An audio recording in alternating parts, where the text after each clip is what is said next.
With the recent shooting at First Baptist Church in Sutherland Springs, Texas, many churches wonder what they should do to be prepared if the unimaginable were to happen at their church. Today, let's look at church security and some things that you can do to be prepared.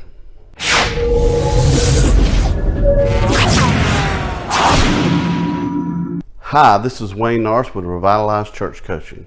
This channel is all about helping you grow your church by reaching your community by sharing the good news of Jesus Christ with those around you. With the recent shooting at the First Baptist Church in Sutherland, Texas in November of 2017, many churches are concerned about what they should do in being prepared if they were faced with a similar situation. When it comes to church security, due to the recent shooting at the First Baptist Church in Sutherland Springs, Texas in November of 2017, many people are concerned with what they need to do to be prepared if they were to have such a situation to happen at their church. It is a very terrible situation, and our prayers go out to the family and the friends and to the church. But the chance of that happening at your church is relatively minimal. But we still want to be prepared.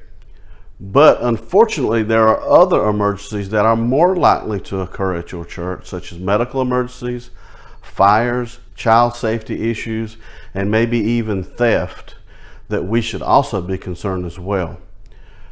But as much as it is unlikely that you will have an active shooter situation at your church, we want to look at 4 things that you can do to be prepared that if the unimaginable happened at your church. The first thing to look at is that obviously in any emergency there needs to be a plan in place how to respond. So an emergency plan needs to be created for your church. This emergency plan should include how to respond to an active shooter situation, but it should also include how to respond to other emergencies such as medical emergencies, fires, and so forth. So the emergency plan should be in writing. You should sit down and write out an emergency plan in each situation, determine, okay, this is what we should do.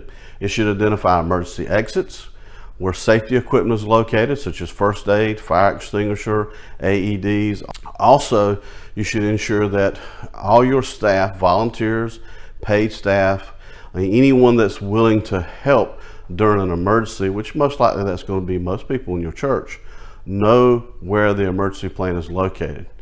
And in the event that they need some of that information, how to deal with some of that so that they can review it, be prepared in the event that you do have an emergency. So number 1, have you a written emergency plan in place on how to respond to an active shooter emergency as well as any other emergency that you may be faced with.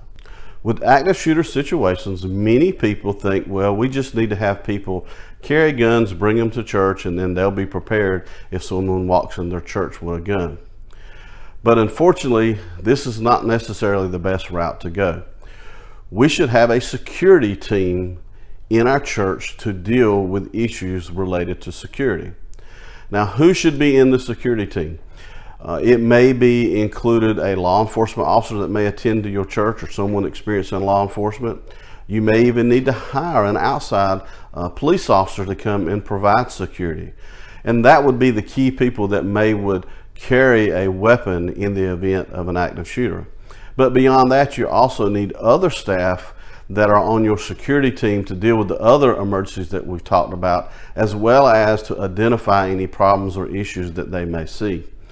Your people that may be on your greeting team would be ideal to be on your security team, because they're the ones that's going to see people pulling into your parking lot. They're going to see people that are coming into your church, and then they will be in a perfect place to be able to identify any issues or concerns with any individual coming to your church.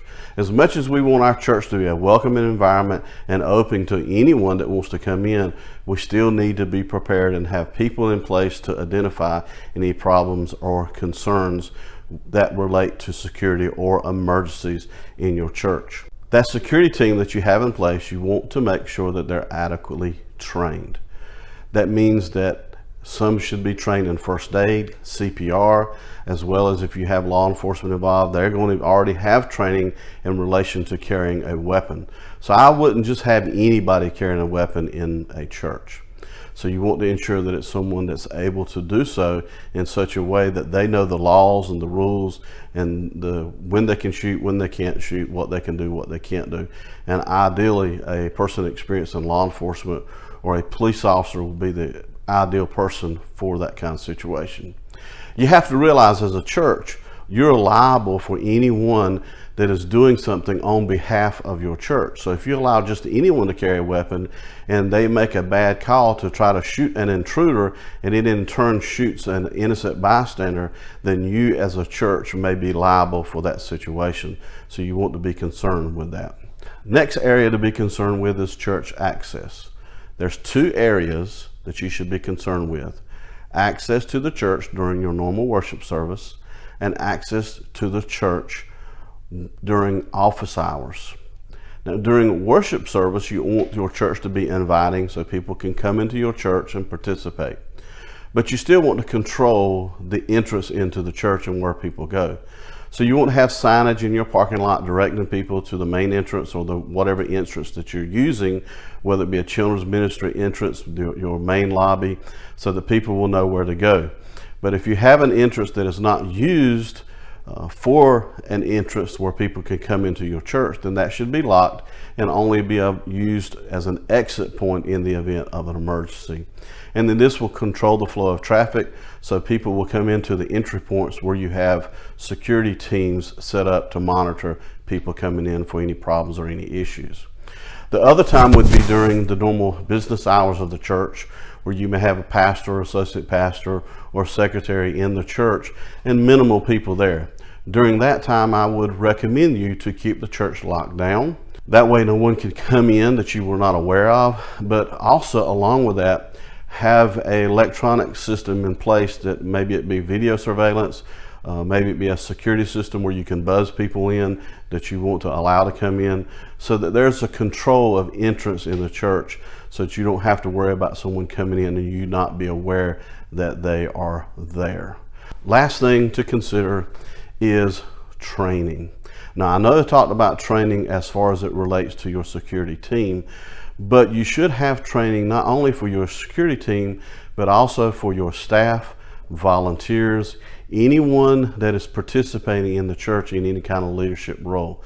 Some things to consider for that training may be first aid, CPR training, training in relation to your emergency plans, training in relation to child care and the safety concerns with child care. And ideally, you want to make sure that you cover anything that may be a liability for the church, so that you want to make sure that the church is covered as it relates to church safety beyond just the active shooter type of situation. One way that you can help affect church training is to hire an outside church consultant to come in and help you with that training. They can actually come in and do the training, or they may train some leaders in positions to prepare them to be able to give that training to your volunteers in order for them to be prepared. It may be a situation where if you're a small church, cannot afford for a church consultant to come in, you may be able to contact your local fire department and EMS services, as well as your local police department, to come in and help you with some of that training. If you're looking to address some of these issues with training, you can contact us at Revitalized Church Coaching, and we'll be glad to help you in some of these areas. Not only do we help with training in church growth and consultation, but I can also assist you in providing CPR, first aid training, as well as security related training, as I've been involved in law enforcement training for over 25 years, and we would be glad to help you with some of those services. If you can't afford to bring us in to do some training there at your facility, we'd be glad to do some over the phone consultation. So contact us via our website and we'll be glad to help you.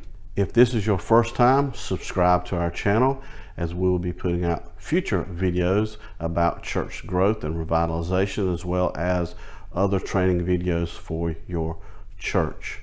We here at Revitalized Church Coaching want to help you grow your church by spreading the message of Jesus Christ to your community, giving your community hope. Leave comments below, questions, suggestions, and we'll respond to them as quick as we can. And we look forward to seeing you on our next video.